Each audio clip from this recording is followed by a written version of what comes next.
Game of the week. Ravens, Commanders.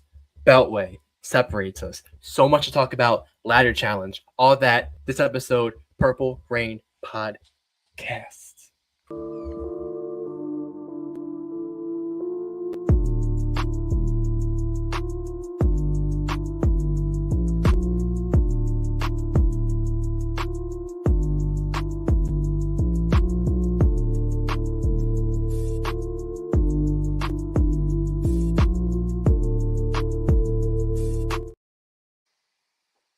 Yes, welcome back to episode 270 of the Purple Rain Podcast. There's a lot of them. Ramon Harewood, DJ Fluker, Kevin Hauser, Matt Catula, Harry Swain, Kevin Zeitler, and most recently, most notably, second round pick, Roger Rosengarten, episode of the Purple Rain Podcast. Starting right tackle now. I think it's cemented. You can't take him out of there the way he's looked. Thank you for coming through to this episode of the Purple Rain Podcast. It's Manders week 6 preview. It's being hyped up a lot already, this game. Got so much to talk about, but first and foremost, you follow us on Instagram at the Purple Rain Podcast. Follow this guy over here, Instagram, X at Sudden Death. Follow me, Instagram, simply as10.prod, X, simply as10. Most importantly, sponsor Manscaped. Code PRP, 20% off your whole order. Free international shipping. Best deal you can possibly get. So many products. Whether it be for the face, whether it be for the balls, for the hair, or if you just want a nice little bag to carry stuff in, you can go and get it. But man, we have a show planned out for you. Ravens used to talk about, and got K-Dog in the chat. Giving love to the replay gang who, last week, they were out and about, comment section, going live. It was nice to see. Thank you all to those who cannot show up and still watch us and hear our voices. But man, we are here. It's a big week. Sutton, how is your week going? How are you doing? Week is going well, and I'm doing great. And I'm anticipating the hell out of this Commanders game, and this one feels different than a lot of the other ones, right? I was thinking about this earlier while I was driving home. This Commanders versus Ravens game feels like a divisional game, right? Even though it's not in division, it feels like these teams, since they're so close in proximity, it feels like they're familiar, even though they only play each other like every 3-4 years. It feels eerily similar to a divisional game. That's kind of the air that I'm getting, that I've been getting this week. Out of the media, kind of hyping this game up on social media, hyping this game up in the trash talk between the two teams' fan bases. But to wrap all that up, to put a nice little bow on it, I'm feeling great, and I'm excited as hell to watch our boys play at 1 p.m. CBS. I'm glad they didn't flex it against the Commanders this week, and I hope we get a W. But to go ahead and kick us off, we got to bring up who's here in the live chat as we normally would do. We got SG in the building, says, yo, what's up, Rain Gang? How we doing? What's going on, SG? Appreciate you for coming through. The April 123 is in the house. We got Zach in the house as well. We got Dre, Purple Rain Pioneer right there. It says, what's up, Purple Rain Gang? What's going on, brother? We got Shamil Malik in here. Says, what's good? What's good, y'all? Hope y'all doing good. Doing great, man. Doing great. Let us know how you're doing. Says, I grew up around too many Commanders fans around Maryland, bro. Can't wait to shut these boys up. Yeah, it's been a lot of banter back and forth this week on the old X. Yeah, so we're gonna get into all that as well. NFL Prod said couldn't hear us on Instagram, but what's up? I don't know. Maybe there might be an Instagram thing. Hopefully it kind of works out the kink there. Maybe we need to hire like a producer or something. Maybe somebody could work on that stuff behind the scenes. We'll see. Right. Maybe sometime down the line. Lisa Ann is in the house, says, hey, Alex and Sutton Def, we need to put Jayden Daniels on his back.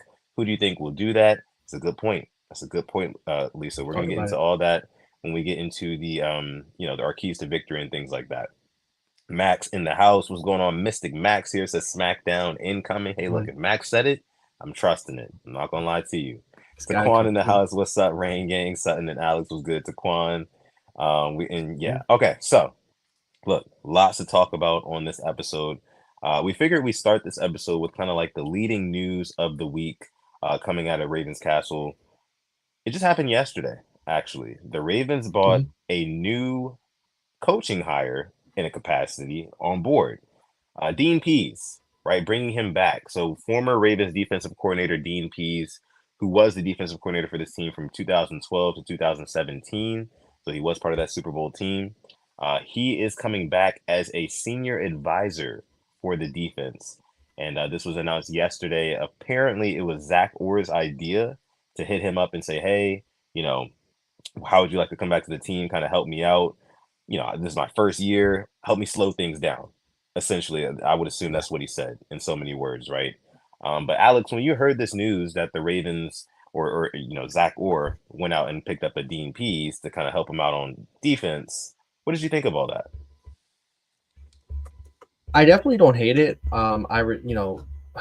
It was obvious that we were having some communication issues in the back end, uh, more than the front end of the defense. And this is Zach Orr's first stint as a defensive coordinator. Hopefully, first and only. Hopefully, if it all goes well, he becomes the head coach somewhere or here. Don't know what the future holds, but I don't hate it. I'll tell you that. What I hope is that it just allows him to be more relaxed while doing it, because I remember Dean Pease in 16 and 17 went into prevent a lot, and I think about how those seasons ended that year, 2016. AB across the line when we go down there and score on them. Ben drives down the field. 2017, Andy Dalton drive down the field, 4th and 9, hits Tyler Boyd, Maurice Kennedy blown coverage. I hope it's him just helping out with more of just communication, and let Zach call this game, because Zach is calling the right stuff. I think it's just we've seen it. It's just guys getting mixed up, getting jumbled. Where they're gonna cover. So I like it, and I have a lot of respect for Zach Orr kind of admitting that he might need somebody else there, and that's fine. He's accepting it earlier rather than later, and it can really help him out. So I like it. I have no problem with it, and I'm glad that he recognized it. And I saw your short, and you said you loved it. So we're really on the same page with that. If you want to expand on why you do love it, for those who didn't watch. Yeah, I do want to expand on that, but I do want to bring up our first super chat donation of this episode 270 of the show. We got DWAS again Of dropping the two course, piece in the chat, of letting us know course. each and every preview episode on Thursdays who the referee is going to be for the Ravens game. So the referee for the game on Sunday is going to be Land Clark. Land Clark, that is. Yeah, Okay. All right. Okay. he's Well, solid. He's we solid. yeah, solid. We've been warned. We've been warned by our brother D Waz. Thank you so much, brother, for dropping the two piece in the chat. Oh, so consistently, man, on each and every Thursday episode of the show.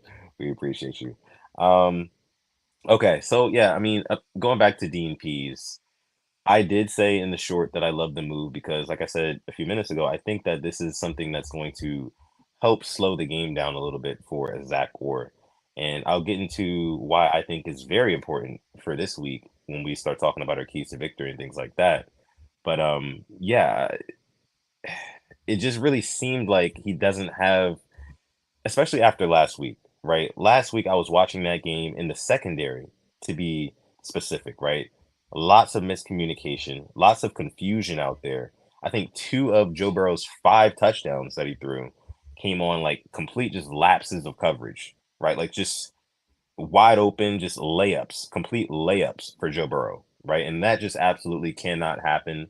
And I think it has a lot to do with sort of his inexperience in a lot of ways. And there's going to be trials and tribulations and growing pains and things like that. But when you're a team with in a championship window with a win now mentality, you can't have heroic games like that from Lamar Jackson every single week. You cannot ask him to do that every single week. The defense has to step up and deny some of these offenses, and it just hasn't been happening, especially with these more talented receivers. And it just kind of worries me going forward what we're going to look like on the back end of this defense if we don't kind of get that together. But I'm hoping that Dean Pease can kind of aid with that. But like you said again, he played a lot of prevent, and if you the best way to put it to me is that he kind of instilled like a bend don't break kind of defense, right? Mm-hmm. Like in Mm-hmm. between the 20s, he was really good, right? I mean, well, not really good, but in between the Yeah. 20s, he was just letting things up, right? It seems like his defense was kind of soft, but then like in the red zone, he would tighten up. But that doesn't work when you go against star players. And I like what you brought up against, with AB stretching it over the goal line. When you have star players, they're going to score once they get into the red zone. Like their eyes light up when they Yep. get into the red zone. So that bend don't break thing does not work when you have like star receivers. So hopefully And here's another thing. I'll give you this before we get off of it.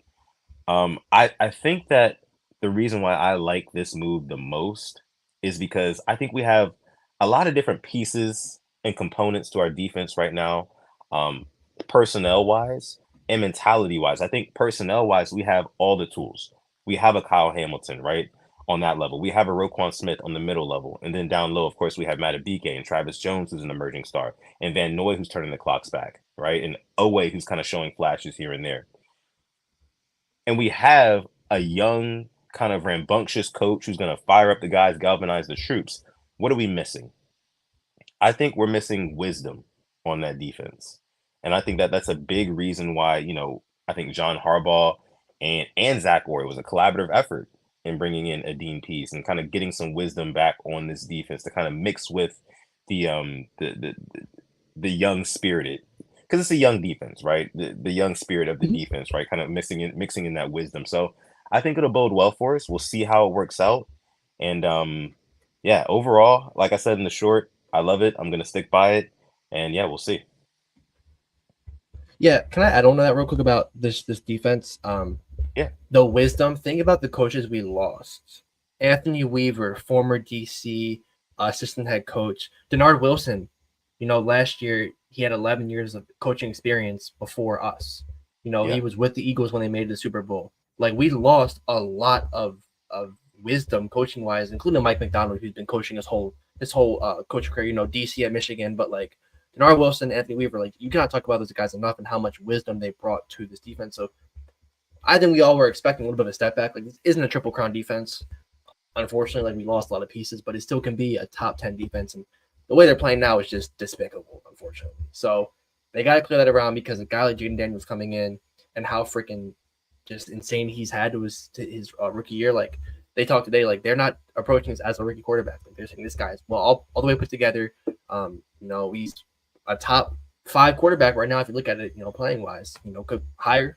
You can put that. I'm gonna go safe and say top 5. But man, um, I really hope this defense gets together this week because you're at the bank and you say this is a rivalry game and it feels like it 100% does feel like it. Like you said, the banter online, like it's getting real out there. Like they're making hype videos already. I saw like on Tuesday there was a hype video out. I'm like, damn, like this is like yeah. some real stuff going on. So I'm looking forward to it. It's gonna be fun. But man, I think we get to talk about it at this point now. So we're talking about Dean Pease and the Ravens. Like we can do our pregame report, I guess. Let's just do it. All right, all right. Let's go ahead and break it down to our Purple Rain preview, aka Ball Talk, brought to you by Look at Manscaped, that. of course, Beautiful. man. So yeah, make sure you guys go ahead, like the video. We're about to get into the kind of meat and potatoes, the thick of it, right, of this episode, the full breakdown, the preview of this Commanders at Ravens matchup, getting ready to go down this Sunday. Okay. First things first, Alex, as you know, we will always bring up the I word report and you will run down it for us. And we'll kind of just talk about what the impacts of these I words, AKA, you guys know the full Yeah. word. We don't say it on the show, what the impact will be. So, Alex, go ahead and take us away there. Yeah. I just took my whole screen off. There we go. All right. This is like a freaking full final essay. 12-point MLA font, no Yes. double spaced of Yes. this freaking report. So That's, I'm gonna go through guys bro. that are limited or didn't practice. So you see the full who's on there. If you were full today, you're playing. Barring anything crazy to save us time. So didn't practice. Salah Amuve Laulu, backup guard, didn't practice today, doesn't practice tomorrow. He's out. Just get that out the way. Limited day, Rashad Bateman. I expect him to play. He'll probably be a full tomorrow. Just give him Wednesday off. Dante Hardy, he'll most likely play, although he didn't play last week. And to be honest, I know Tyler Wallace had that muff or just that bad fair catch, but I thought he played well receiving wise, and he provides more than Hardy does as a receiver. So he could be a healthy Yes. scratch at this point. Who knows? Marlon Humphrey limited, big. We need him to play with the plethora of receivers that um, the Commanders have. Arthur Millette still was in practice, so he has 2 weeks now to start practicing before he goes on the IR, or we have to designate him to come back. And then Ronnie Stanley limited today, so I expect him and Rosengarten to play there. And then Broderick Washington didn't practice, so tomorrow's going to be a big day because we really could use him with their two-headed monster of Eckler and Brian Robinson. I'm not going to take either one of those guys lightly because Eckler, he's looked good with the Manders so far. Yes. He's broken off a couple of runs. He's Yeah. been better than I expected. It's looking like a good signing for them. Now moving on down to those Manders. Guard Nick Allegretti, limited today. Expect him to play. Zach Ertz didn't practice, just rest. He'll obviously play. Defensive end Clean Farrell didn't. He was limited today, but expect him to. I'm gonna go on down there to Fedarian Mathis. Illness didn't practice. I expect him to play, as long as it's not a crazy illness. But um, that'll be a big loss, especially with our running attack. Brian Robinson hasn't practiced both days with his knee, and Tyler Owens shin didn't practice. B-Rob wasn't practicing last week. I have him on my fantasy team. Let's keep my eye on him. But he played. I fully expect Brian Robinson to play this week. I'll be shocked if he didn't play Sunday. Both teams are banged up, but our stars are going to be healthy, and theirs are too. And we're looking like, knock on wood, full strength. So it should be a great game. Week 6, 1:00, CBS. Yeah, that's absolutely what it's shaping up to be, Alex. And what I mainly take away from this I word report that we're looking at here, Marlon Humphrey, and you kind of alluded to it when you went over his name. Like, that's huge. Like, we're going to need him, like you said, with the plethora of receivers that they have, and not even just the receivers. Is Jayden Daniels kind of highlighting those receivers and throwing them open and making them look like superstars right now. Like, I mean, I think that the world is probably getting introduced to guys like De'Ami Brown and reintroduced to guys like Zach Ertz, you know what I mean? And reintroduced to guys like Terry McLaurin, all because of what Jayden Daniels is able to do. And we're going to talk plenty about Jayden Daniels in this episode 270 of the Purple Rain podcast as we break it all down. But yeah, Marlon Humphrey, he's going to be absolutely just crucial to have on that field on Sunday because we know how well he's played so far this season. He came up for us in a huge spot. You could argue he, really put us in position to win that game last Sunday against the Bengals. So there's that. And then Bateman, yeah, he's got a growing, and like you said, expect him to play. I think we're going to need him as well. I mean, he's got 2 touchdowns in the last 3 games. I think we build off this momentum and we keep pushing the agenda, Alex. I see what you've been doing.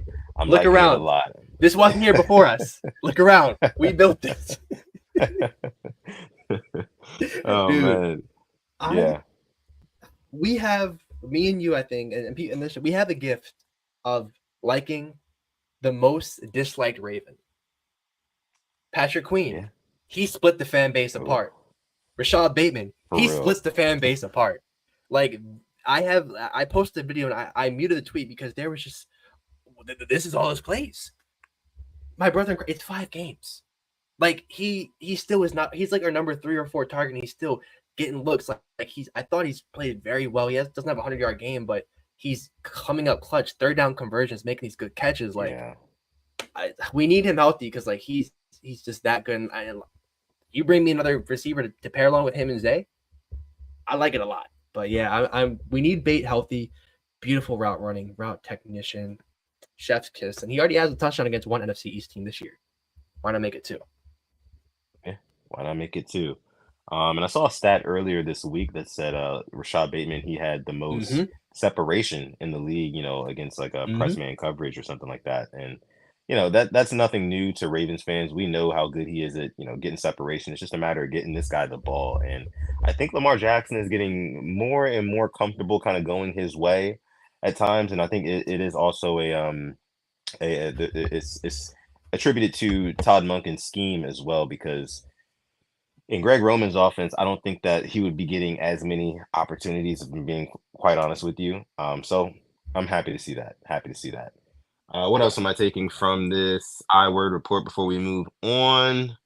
Angel Voorhees, full practice. That is good news. Good news for sure. It's looking like he is going to make his return at left guard. So we'll go ahead and wait and see about that.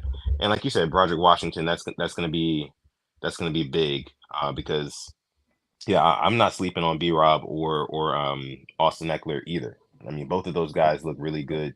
Eckler's looking like he's turning back the clocks. He doesn't look quite as slow as he did in recent years, to be honest with you. It looks like he's got a little bit more pep in his step, a little bit more juice. So it's going to be a big day for our linebackers and the big boys up front as well. So we'll see. Let me see. Mod Roosh is in the house. What's going on, Roosh? Says, should Voorhees AK. return to left guard or do they ride it out with Makari? No, I think you got to put Voorhees back there. You got to put Voorhees back in there, man. You know, you got to give him his reps and kind of get him as the staple left guard on this team, and put Makari wherever you need him. Like that's the beauty of having a Patrick Makari. Like you don't have to put him in a permanent spot. If a guy's ready to go, who's competent enough, take Makari out of that spot and wait for other work positions to fill up. I mean, he's like a contractor. He's like an offensive line contractor. That's what he is. You know, Yeah. wherever you need him, that's where you put him. But go ahead. I mean, I can just say you bench a certain player on this line right now that we've been talking about, and I don't think has played well enough to keep his starting spot. It's number 77. You know, I saw Ryan Mink put out the all 22, I think, of Ronnie Stanley. I wasn't looking at Ronnie Stanley. I was looking at Daniel Falele. And I think in 11 out of the 12 plays, he had double team help.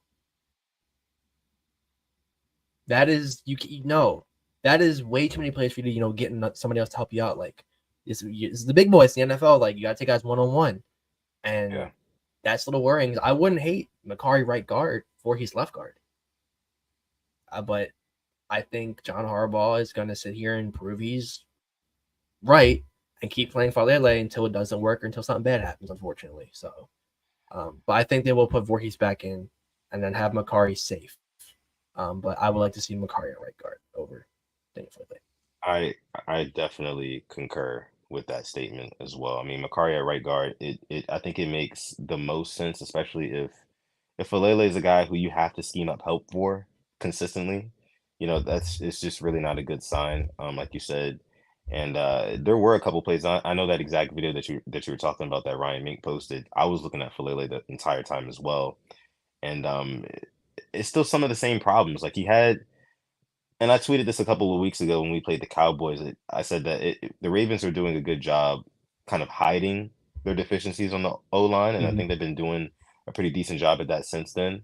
And not to say that Falele's played terrible all season long because he hasn't, but it's just been some glaring inconsistencies, and we've seen what that can lead to in the past. And so, just to kind of mitigate some of those issues, I don't see why Harbaugh wouldn't just kind of like at least rotate the right guard position, um, and put Makari there. You know, I just don't know what's necessarily going on there. But okay, let's go ahead and let's move on from the I word report and let's get into our Purple Rain preview, the official breakdown of this matchup, Ravens versus Commanders. These numbers are very, very interesting, Mm-hmm. and just looking at them, there's a couple things that really hop off the screen to me. I'm not gonna read them out. You guys know how to read. I'm not doing that anymore. But when looking at this graphic here, Alex, one thing that I really take away is the Ravens rushing yards per game and the rushing yards allowed per game. Yeah, Uh, yeah, that first, right? We run the hell out of the ball and we stop you from running the ball at all. You know, that is a formula for a very successful football team. The only issue is when you are so god awful stopping the pass, it like kind of like puts the biggest ugly smudge on your games, right? Like if our defense was just halfway competent, right? Which it seems like it is, right? If you look at the rush defense, but there comes like a certain point in these games where teams just kind of wake up and say, "Hey, you know what? We can just kind of throw all over them. They're not stopping it." And so they just abandon the run and they just keep throwing all over us. You know, and that's what makes these games way uglier than they should be. So that's one of the biggest things that I take away from these numbers here. Alex, I want to throw it over to you. yeah, Looking at these stats and these rankings, what are you yeah. thinking about all this?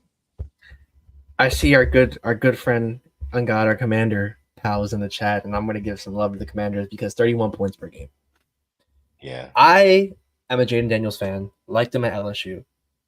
If you were to sit here and told me that they were gonna sit here, draft Jayden Daniels, get a defensive-minded head coach, go and get Cliff Kingsbury, who was considered a failure with Arizona, sign Austin Eckler, trade Jahan Dotson, and be number one in points in week 6, it'd be hard for me to believe you. I'm like, that Jayden Daniels guy is really, really good. And it's worked out and then some for them. I'm looking at their offense, our defense. I know what our offense can do. I saw what we just did last week. We were scoring at will, and like you brought up, every single drive in the second half, we put points up that we had to. The defense, on the other hand, that turnover was big. But man, T. Higgins, Jamar Chase had themselves today. Mike Gesicki making the good play, and that catch and throw to Iosivas, that was a thing of beauty as well. You cannot let that happen now here. Burrow does not present anywhere close to the rushing threat Jayden Daniels can. He can sit there and we know what we have with Lamar. I'm not going to compare them because I'm not doing that. But I've seen the way he can run. He can take off. Like, we have got to be leery of that because we know how Lamar can change games for us. Daniels can change games for them. So this defense, I'm looking at guys like Marcus Williams, $70 million man. I need to see you step up. I need to see something. Brandon Stevens, that to me, Pro Bowl level you're playing last year. And the contract that you deserved to get last year, but you played down this year. I'm looking at you now. You've got to step up. You cannot get beat because last week was pitiful.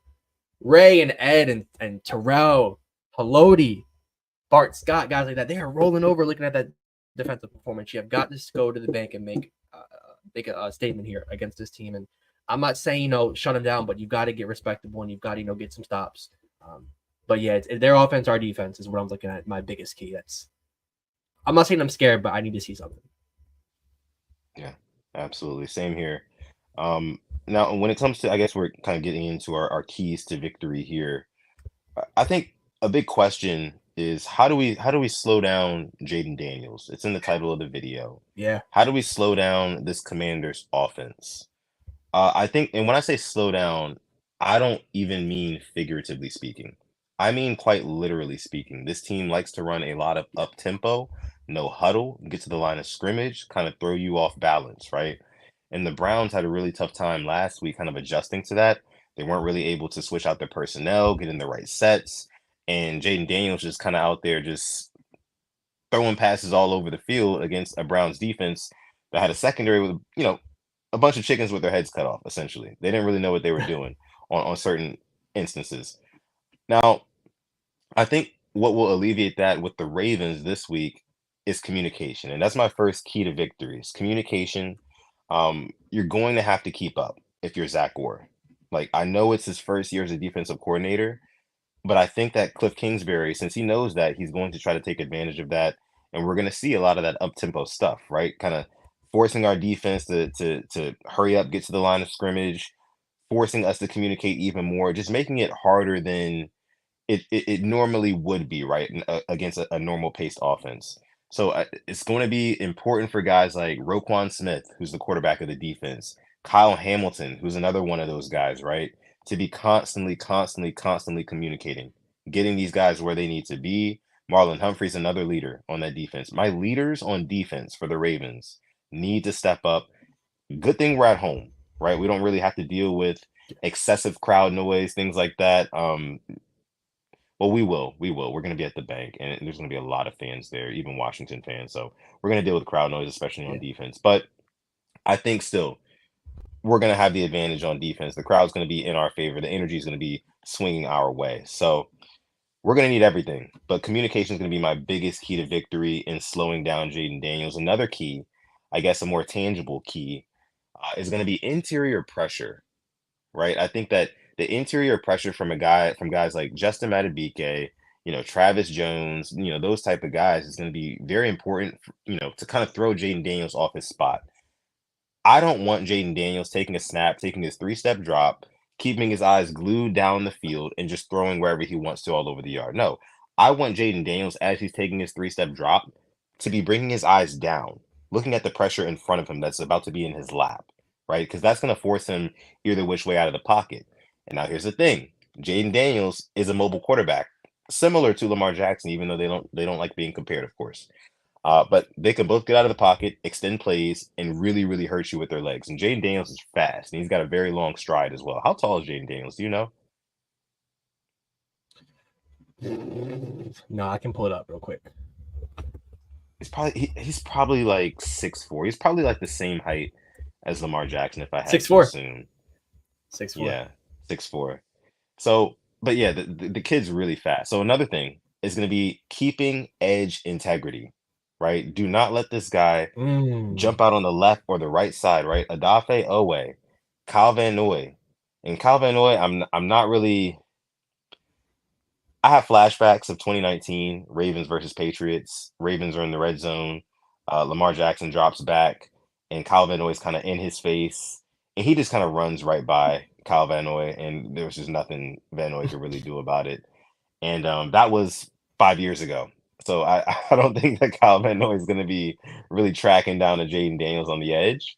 But if they get David Ajabo out there, and Kyle Hamilton is going to be absolutely crucial, I think that they're going to send Yeah. Kyle Hamilton after Jayden Daniels on a couple different instances because Kyle Yep. Hamilton, not only is he big, but he's also athletic as well.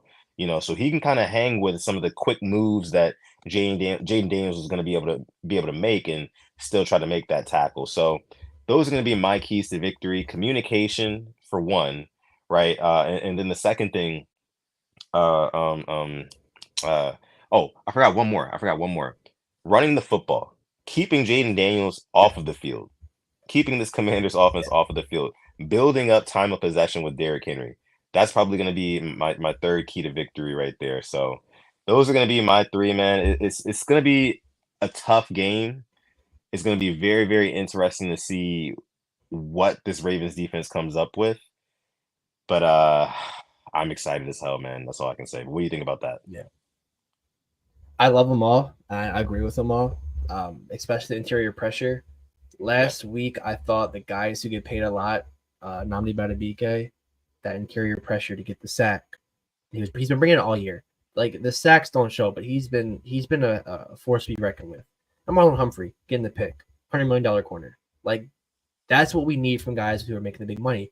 Now look at you, Roquan Smith. Look at you, Marcus Williams. You've played below average this year, and yeah, Roquan, and I love him. Him talk about he hasn't seen a defense like this. Bro, we just gave up 38 points. What do you mean he hasn't seen a defense like this? This defense is ass right now. He just gave up 38 points. I know it's a divisional game, but 38 points? Like, and you can't sit here and talk about how he hasn't seen it because, like, he's been putting up numbers. They're the top ranked offense points wise. Like, we have got to sit here and let the talking commence from the field. Don't talk about anywhere else. So I need him to step up, number zero, agent zero. And I just need, our safety to sit back there and cover well and no blown assignments like we saw Jamar Chase burn us deep late in the first half. Uh, and then I'm right through the edge rushers. Ojabo, what do you have for me? Do you have anything for me? Do we bring up Yannick Ngakwe again, who I thought looked solid? He was graded well for his first game back in a couple of first game this year. And then offensively, obviously running the ball, keeping their offense off the field. And what do you have in the passing game for me, Mr. Munkin? Because you were cooking last week, arguably one of your best games as an OC. It's up there with the second half of the divisional game against the Texans last year where he was fucking locked in. I want to see that again. Utilize Zay Flowers in different ways. Bateman, all of our tight ends, because they've all shown something different. You're gonna worry about Charlie Kolarner off the seam. He has two big plays catching wise, Cowboys, and then last week touchdown in the red zone. Isaiah Likely, we know what he can do. 2 touchdowns last week. Mark Andrews was showing yeah. up in the second half. Get creative. Don't sit here and be vanilla. I don't want 11, passes to Zay Flowers behind the line of scrimmage. Get creative. Make them think.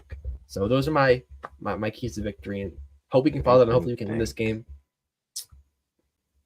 Yeah. Yeah, no, I like what you said there. Make them think. You know what I'm thinking for this game? Like, I feel like Todd Monken and this offense should try to utilize a similar game plan that they did against the Dallas Cowboys, right? Like, since Okay. this is a team that does not see us that often, I think it would be good Mm-hmm. if we came out and didn't really give them exactly what they were expecting up front. You know what I mean? Like get creative early and kind of throw them off balance, right? To kind of get them more, keep them honest and be like, okay, let's switch back to a defense that can kind of cover, you know, different offensive formations and things like that. But then in the second half, that's when you unleash the Derrick Henry and the strong run game and kind of really step on him and lean on him that way. Yeah. It's kind of weird that you said that, and I started thinking about it that way because it's exactly how the game went against Dallas. I remember early in that game, saying that Todd Monken was in his bag. Like the Ravens offense had suddenly woken up, like found its identity, right? There was creativity and there was just we were multiple. It was good. There was consistency. I loved it. So I think that we should try something like that again. I do want to bring up a couple of the Rain Gang's keys to victory here and ways to slow down Jayden Daniels. We got Mod Roosh says, keep Trenton Simpson in a spy, continue to play Kyle Hamilton in the box, and the D line needs to get pressure up the middle. Safeties needs to communicate. Yes. Yeah. Hamilton in the box, I think, is going to be a huge thing. Like I said, I think they're going to send him after Jayden Daniels, kind of put him out on the run early. Don't let him just sit back there and make reads, things like that, and try to trap him in a couple of ways. I would say it's gonna. Oh man, it's gonna be so interesting to watch. And if Zach Orr can call a good game and really shut down the Commanders' offense, like you said, you guys are looking at it right there. They're first in the league in points, number one in points. If he can kind of stymie this offense, then that's going to be huge. It's going to be a huge confidence builder for him, and hopefully he can build upon that if that were to happen. But we will see. But no, I agree with you, Roosh. 100%, 100%. Let me Like see. it. On God All says the hits, no same misses. thing. Got to keep the interior full. His best runs are scrambles up the middle. Yeah, man, don't let him jump out the window on us. That's what Roquan Smith and I think a lot of Kyle Hamilton, because they're not going to send him every time, but he will be close to the line of scrimmage trying to shut down all that run. As you guys can see, when it comes to rushing yards per game, they're not too far behind us at all. They're actually in second place, right on the Ravens' tail, so they can run the hell out of the football too. And that's where I think Roquan Smith. You mentioned Roe. I think that's where he's going to earn a lot of his keep this game. Just kind of trying to shut down the run in multiple instances. So, oh man, the more and more we're talking about this game, the more hype I get for it. You ever heard? Yeah. You ever heard like a boxing promoter or like a Dana White say use the phrase "styles make fights"? It's a famous Yep. phrase that a lot of the promoters use. Styles make fights, and I think that it certainly applies here with this matchup. This feels like just two heavyweights that have a skill set that is just must see TV, right? Like it's not going to be a Yep. snooze fest. You know it's going to be an absolute just I want to say slobber knocker. Shout out to my old WWF and WWE fans. It's gonna be crazy. So yeah, man, let's go ahead and see what else you guys are saying here. Lisa says, what about blitzing, sending the blitz after Jaden Daniels? I mean, Jaden Daniels been really good against the blitz too. He's been really good against the blitz so far this Yeah. season. So, And if you don't yeah, get there, he can roll out, scramble, and beat you with the legs, just like right. we see all the time. Yeah. I think we're going to see a lot of that kind of like cage rushing technique that we see a lot of defenses try to instill against Lamar Jackson. I mentioned it on the last episode of the show, or at least I kind of hinted at it, that this Ravens defense is used to practicing against a mobile quarterback and the best Yep. mobile quarterback in the league. So it's gonna be like the Spider-Man meme where they're just kind of pointing at each other. This week is gonna be like eh, Yeah. it's kind of like looking at like a younger version of your franchise in a way. That's what it feels like, right? Like they got like an Austin Eckler, which would have been like our Mark Ingram, I don't know, and they've got like they got stuff like that, and I don't know. It's just gonna feel different. Not like any other game that we're gonna Yeah. play this season, because we're probably not gonna see the Commanders again for another 4 years unless both teams make it to the Super Bowl. So okay, all right. Let's see. We got RJ in the house here. What's going on? RJ says, "I know the Commanders are a great team so far, but as long as we give Lamar Jackson time and give Derrick Henry lanes, I take us against anybody. I believe defense will get a stop when." I like that, RJ. I do, but I don't want us to get comfortable with our defense having to rely on a late Yeah. stop or like a late big play or something like that. Like no, like let's get our big plays throughout the game in the second quarter, early second half. Like let's do that, and really like lean on teams for lack of better words. You guys know I like to say that, lean on teams.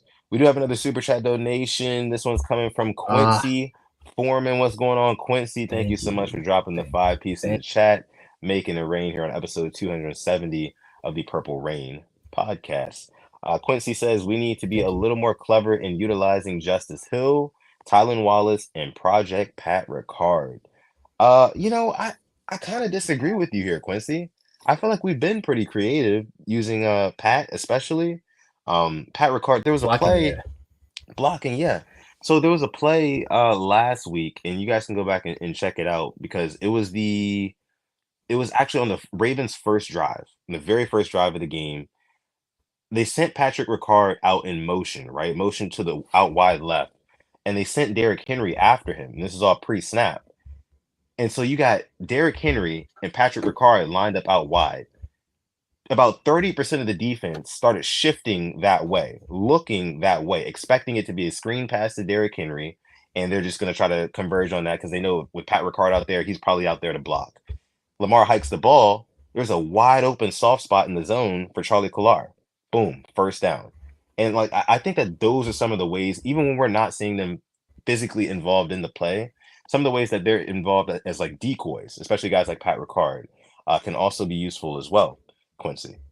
But Justice Hill, when it comes to creativity using him, I think that we've kind of done it all with him too. I mean, you got screen passes, you got he's done wheel routes for touchdowns over the top. He's taken it between the tackles. We let him run outside. So, and then Tylan Wallace, he's just not a prioritized weapon on this offense. So I don't really know Yeah. what we would do with him. Yeah. But yeah, what are you thinking about this though? Definitely, I think we've been using Justice very well. Pat, blocking wise, yeah. And then for Tylan, I mean, last week he did have his 2 catches and they were chain movers, but unfortunately, like we were expecting this, and we've kind of been. I know you've been a big advocate for him as well, and you wanted him to get more targets, but with the lack of passing and passes that go around, he's just way too far down the pecking order, unfortunately. So I'd like to see him get more, but that means we're in really close games or we're getting blown out, which isn't good. But if anything, Justice, I feel like he's been our dark horse X factor on offense. There was a 3rd down last week. It was an outside zone, stretched it to the right, outran a guy, first down. I've seen that multiple times this year. He's been really good. Yeah. Shout out Justice Hill, by the way. Yeah, Shout out big Justice shout Hill. out to Justice Hill always, man. Thank you so much, Quincy, for your super chat donation. We appreciate you. Okay, let's take a look at some of our trench measures here from the league, around the Yes. league. As you guys know, Ravens and their opponent for the week are going to be circled in red so you can easily find them. One thing that really jumps out to me, just right off the bat, pass protection. Pass protection for both of these teams is top notch, right? And that's going to be huge, I think, going into this game. And we talked about it a little bit earlier.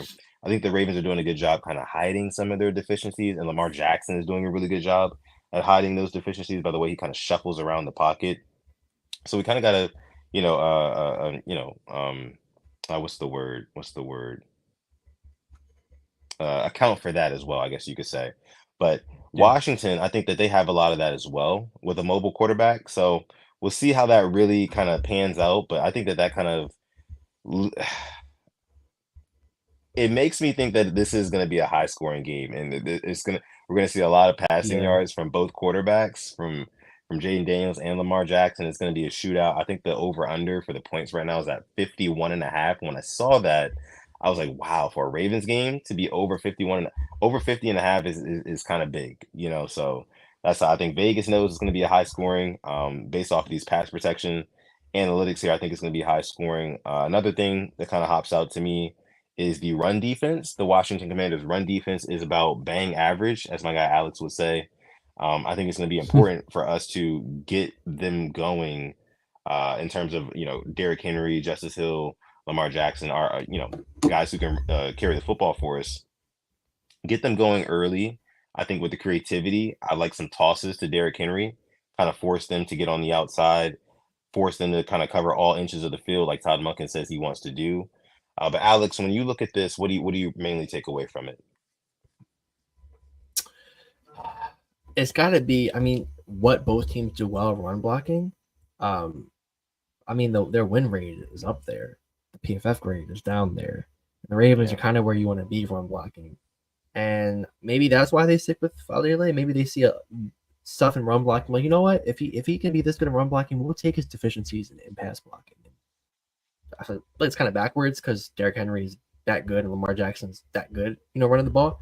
And I feel like passing the ball has kind of been where our weaknesses are. But and then you look at our run defense. I'm focusing more on the run this week because that's what both teams do well. Running the ball, and our grade is the highest of any team. It's just the win rate isn't there. And if we do lose to Broderick Washington, a guy like a Brent Urban has to step up, who hasn't seen that much play time. So for me, it's the running, and then just it's like I feel like I know we get passing wise, like our pass defense, which isn't on here, but I'm more worried about the pass defense. And what are you going to show me this week? If we can stop the running and you make them throw, what can you do? And Yeah. that's, I think that's where if we were to lose this game, that's where it's lost. It'll be Terry or De'Ami Brown making a big play, and we're sitting there with their hands on our head. Like, how did that happen? Oh, I mean, I can see it. I can see it. Okay, let's get into a score prediction so we can do our picks. Let's do Score it. Let's do predictions it. for this game, man. I'm gonna go with the Ravens W. I am, and Okay. I think that is gonna be. I think that this is gonna be one of those games where I think we teach them a lesson. I think it's gonna be one of those games where you realize that there's levels to this, and the Commanders get humbled just a little bit. I'm gonna go with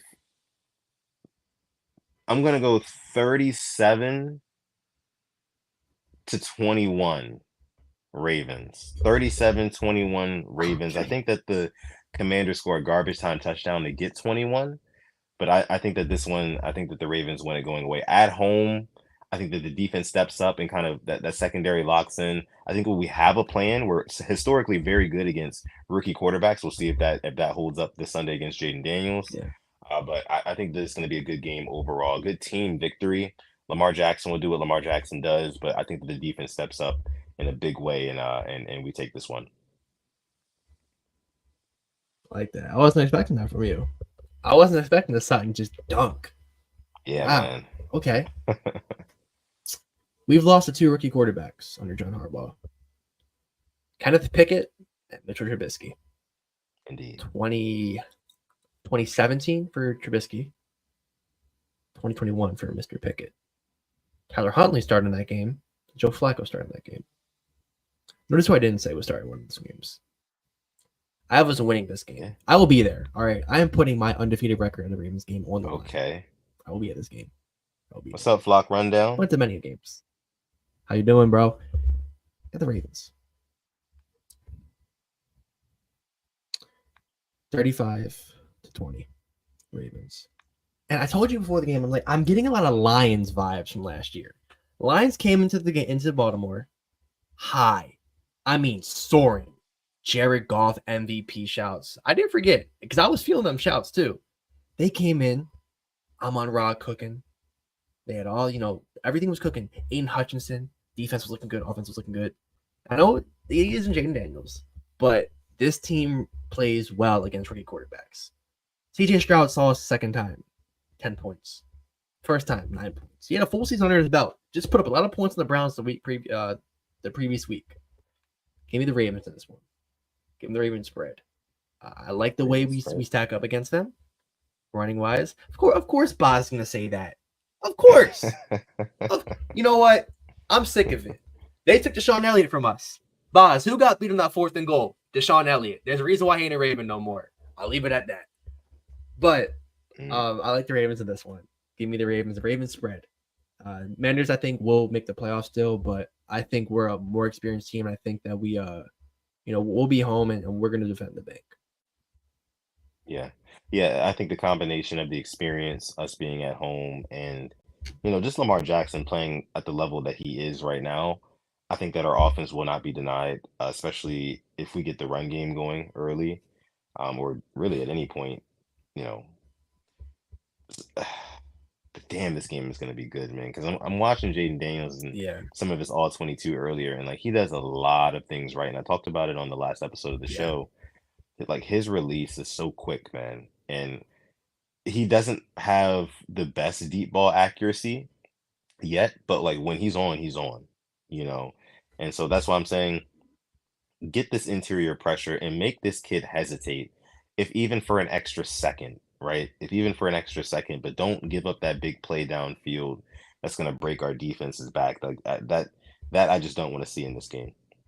But Yeah. yeah, man, Boss says Manders upset 35-32. That would be insane. Dr. Ilwan says 27-17 Ravens. Yes, sir. Yes, sir. And then on God says Commanders 31-28 Cyborg to win it for us. Wow. Okay. All right, man. All right. We'll see. We'll see. Make sure you come back to the Monday episode on God. Win or lose. Win or lose. Oh We boy, got to don't talk do about that. some Don't things. do that. I'll hear it in the group chat. Oh boy. All right, so those are our Okay. score So predictions for this Ravens versus Commanders game. I think it's time for us to get into some picks for this upcoming week. Alex, we tied last week. We we tied. tie. We Okay. both picked 8 games right, 57%. So we got to do better. We got to do better. You came down a little We bit. do. I came up just by like 1%, but we got to do better. So without any Yeah. further ado, let's go ahead and get into our NFL Week 6 picks. Yeah, we're selling ourselves short. I want 80% or better this week. All right, and we're gonna get it. Starting off tonight, a nice NFC West matchup. 49ers and the Seahawks. The Niners now, bad loss last week against the Cardinals. Seahawks, even worse loss against the Giants. That was a very, very bad loss. So, who do I take? Give me the Niners in this one. I think Ayuk and Debo are going to have a good game. I need Brock Purdy to bounce back. And I think the Seahawks are going to go to 3-3. I tried to tell you before the rest of the season, before the season started, Sam Howell, quarterback at the end of the season, might not be a crazy thing. That was my hot take. Gino, you got to step up.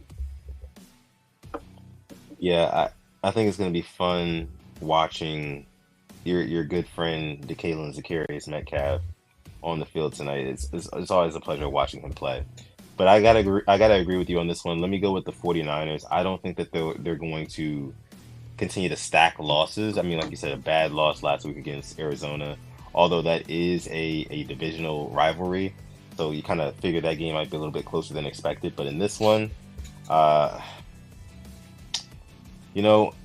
I think this one will be close as well. Yeah. I low key want to take Seattle, but I'm not gonna do it. I'm going 49ers. Give me the 49ers. Okay. All right, moving on to our London game. I'm going to talk this next one in the English accent. We have the Jaguars and the Bears in Tottenham Hotspur Stadium. I can't do it. Trevor Lawrence and Caleb Williams going against each other. Two former number 1 overall picks. Jags in their first win last week. I'm sorry. And the Bears, looking good with Caleb. They're playing a lot better. They're smiling on the sideline. That's good. I like. No, let me not. I'm going to. Give me the Jags in this one. I want to take the Bears a lot, but this is the Jags' second home. They play here all the time. Like, this should be a home game.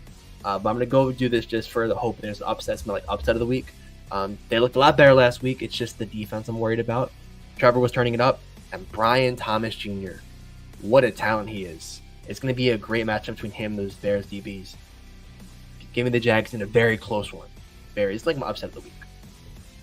Yeah, I'm gonna go with the Chicago Bears in this one. I've been liking what I've been seeing from Caleb Williams. He's been getting better every week, and going up against a vulnerable defense this week, I think he takes advantage. He builds upon that, and his defense is a lot better than the Jaguars' defense. So I just think it's going to be an easier game for a Caleb Williams than it is a Trevor Lawrence. And Trevor Lawrence, both quarterbacks have a lot to prove, but I think that who's under the most pressure right now, I would say Trevor Lawrence, and I think that's kind of going to get to him a little bit. That defense is going to sack him a couple times, and maybe he throws like a late game pick or something like that to seal it. I think it'll be close, but give me Chicago. Okay. Next up, the Bucks and the Saints. Spencer Rattler making his NFL debut. Give me the Bucks in this one. Yeah, give me the Bucks. Give me the Bucks in this one as well. Next up, the Cardinals and the Packers. Cardinals coming off of that, like I say, amazing win against the Niners. Packers last week had that win against the Rams. It's going to be in Lambeau. I'm going to go with the Packers here. I think they'll have all the receivers back except Christian Watson. I think Romeo Dobbs. I think he got suspended last week. I think that's what it was. Pretty sure he got suspended for the game for missing practice or showing up late.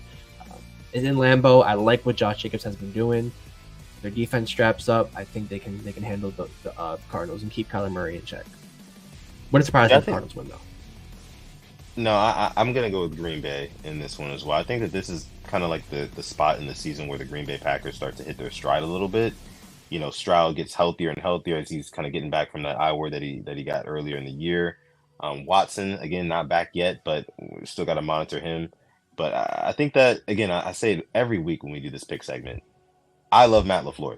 I think that he's an awesome coach, and I think that he's done a lot of great things. I mean, kind of even going back to earlier in this season where Malik Willis was the starter and they were winning games underneath Malik Willis. And I think that had a lot to do with the game plan coming from up top and Matt LaFleur. So give me the Packers in this one.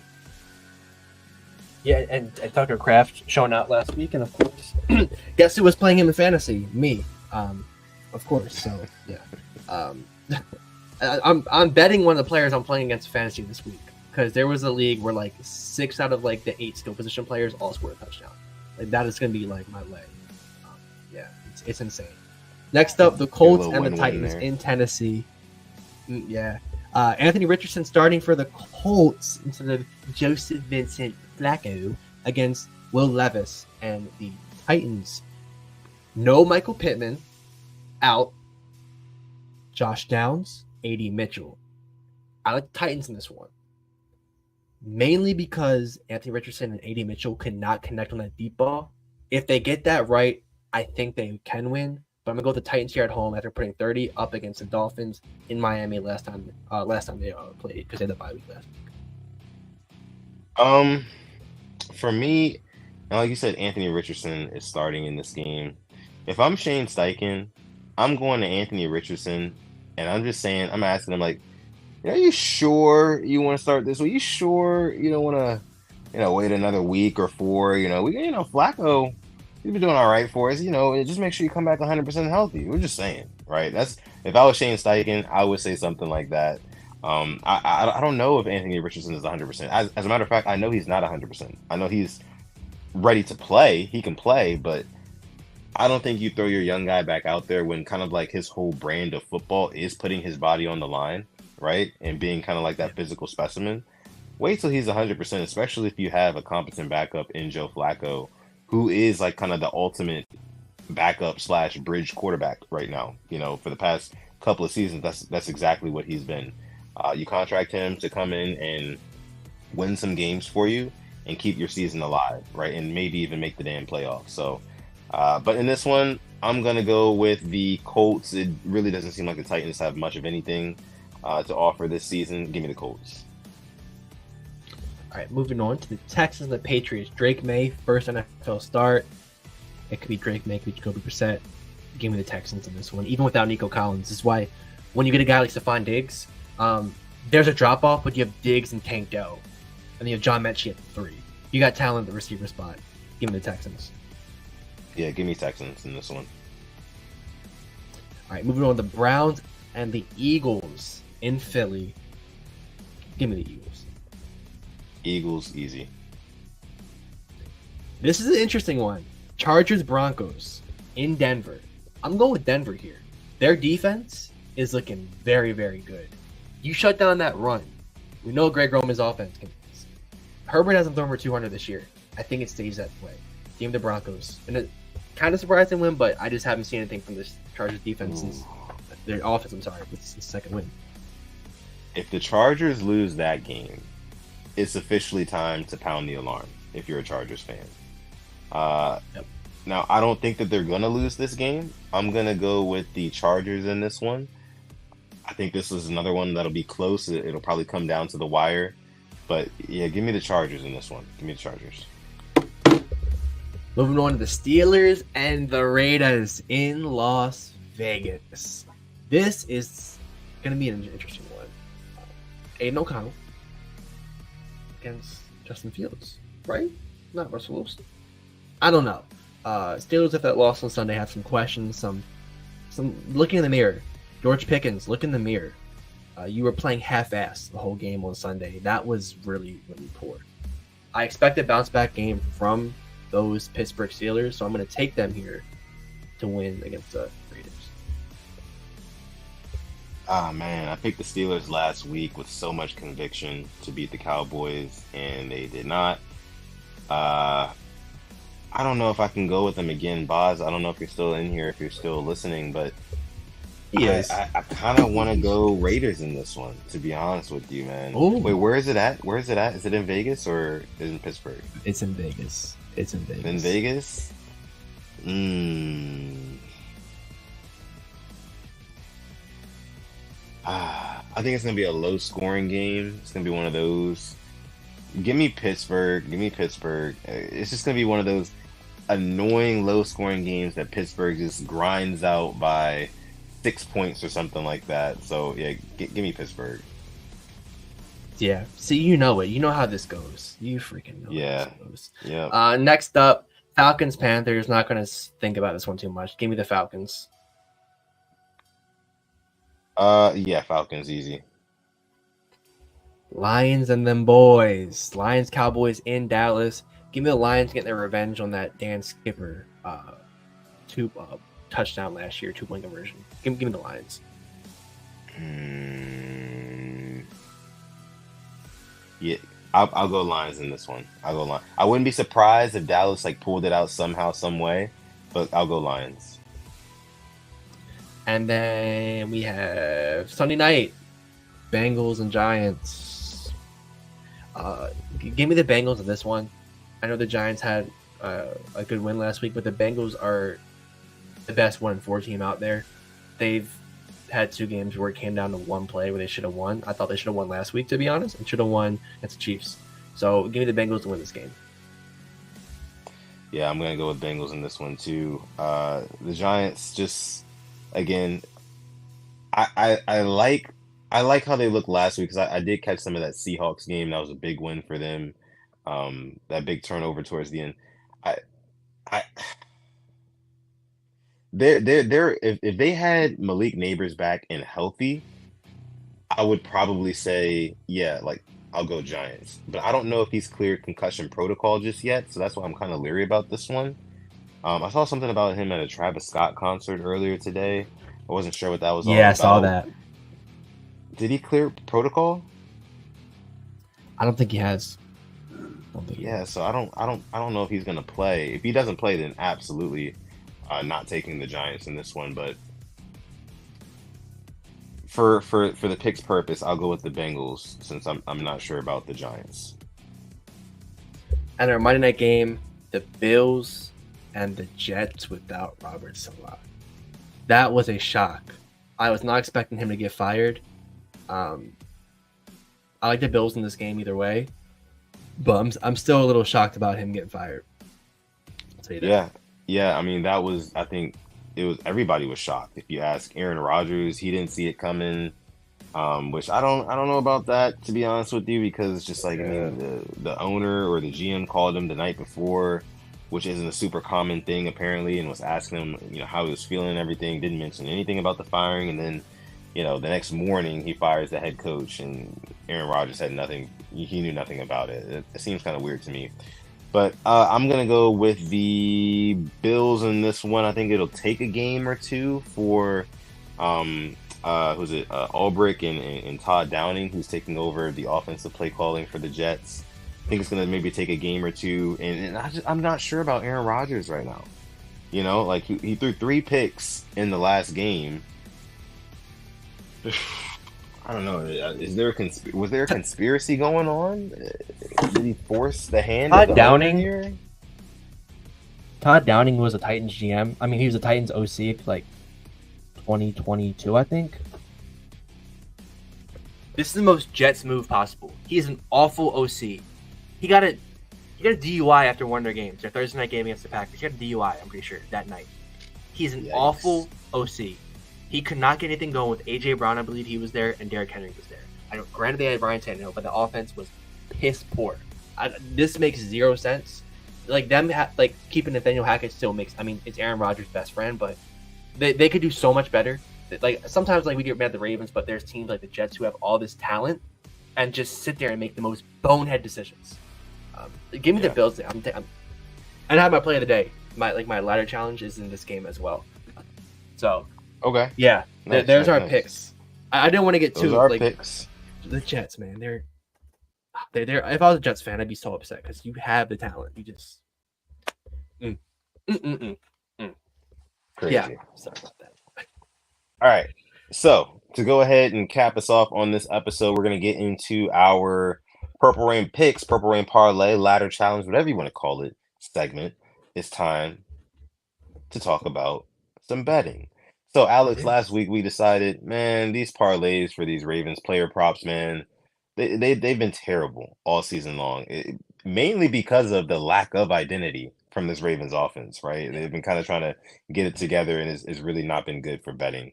So we decided to do a ladder challenge where each week, here starting out, we will pick one straight bet play, right? That we're going to try to hit that one and build upon it week after week. So, Alex, we'll go ahead and you said you already had ours for this first week here. You said it's in the Bills and the Jets game on Monday night. Let us know what the first play is in the first official ladder challenge segment. I am gonna take Mr. Josh Allen's over on his rushing yards. Last time I checked, it was Okay. 34.5. I believe he clears that. I think they have the ball a lot, and I think he'll break off a couple of runs and he'll get that 34.5 pretty easily. So give me Josh Allen over rushing yards. I like that. I like that actually a lot. I'm thinking I'm thinking his line would be like in the 40s, maybe like low 40s or something like that. So 34 and a It half, I may think have went up. that's a pretty good spot for him. It's removed now. We have Ah, see? just Brees Hall. We just have Brees There Hall. it is. There it is. It'll probably get re-released at like 36 and a half, 37 and a half, something like that. We'll see. Do you think it's still playable at that? I play up 37.5. Up to I think he can get 37? over Okay. 40, but I'll take it up to 37.5. So that's my play. I'll keep my eyes on it. And if not, I'll have another one for Monday night if his gets moved to like over that. Cool. All right. So you heard it here first. Over on Josh Allen's rushing yards, all the way up to 37 and a half. Alex is putting his stamp of approval on that one. And I agree. I agree. I thought that, the line would be in the 40s. So I'm going to take that one myself, of course, and we'll try to build upon this. So next Thursday, we're going to see if that one hit and we're going to take the money. So wait, how much are we putting on this? How much are we starting out with? I think 10. 10 is what everybody starts off with 10? ladder challenge. 10 to Okay. what? 10,000 is that what it is? 10 to 10 to 20. Yeah. 10,000. I think that's what they do. Yeah. Yeah. So yeah, let's do that. We'll put 10 on this one, and we're gonna see if we hit that one, and then whatever we win, we'll go ahead and put that towards the next week's bet. So you heard it here first, folks. That is the first ladder challenge prop, and we're gonna go ahead and leave it there for this episode of the Purple Rain Podcast as Thursday night football gets ready to kick off. We've got 49ers and the Seattle Seahawks, which should be an interesting game to say the least. So make sure you get your popcorn ready for that one. Again, you can follow us on Instagram at the Purple Rain Podcast, like you see down below. Follow me on Twitter or Instagram at Sutton Def, and this guy on Twitter at SimplyAS10, on Instagram at SimplyAS10.prod. And like he led the episode with, Manscaped is our sponsor. You can go on manscaped.com, get yourself anything you'd like, stack your cart high to the ceiling and beyond, and use our code PRP at checkout to get yourself 20% off plus the free international shipping. It's been a pleasure, as it always is. Episode 270 has been an amazing one, and we really hope that this game that the Ravens are getting ready to play this Sunday is even more amazing. We need a big performance. We need a big win, statement win, to kind of get into the softer side of our schedule. If you look at, kind of like our next opponent. So we'll see. We'll get into all that on next week's episode. But with that being said, I'll let my guy Alex take us out. Thank you for coming through to this week 6 preview episode of the Purple Rain Podcast. We appreciate you and we love you. And as always, stay positive, test negative. Yes, yes, yes. And never, ever, ever forget, even on the rainiest of days, to call God. This has been episode 270 of the Purple Rain Podcast. We're going to catch you guys